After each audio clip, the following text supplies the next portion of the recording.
here's the point I'm trying to stop what I think is a political hit job on President Trump. What they're doing is calling witnesses behind closed doors, like Bill Taylor.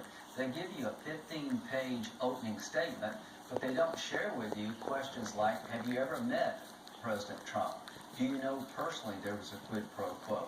How do you explain the fact that the president of Ukraine denies that there was a quid pro quo? The cross-examination by Ratcliffe is missing here. The whole process is designed to hurt President Trump politically.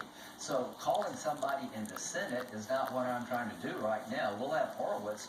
You'll find out about 2016 here soon enough. I'm trying to stop a process in the House that will destroy the presidency over time if it's allowed to continue. But can you do that? I mean, it's really all in their court right now, isn't it? Well, no, not really. Well, okay, where does it go? It goes to the Senate.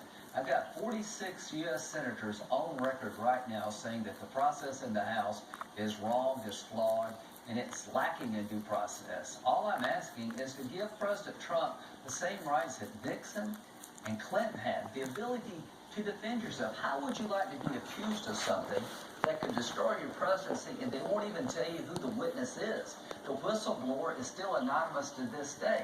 How would you like to be on the receiving end of a process where they selectively leak information and you have no idea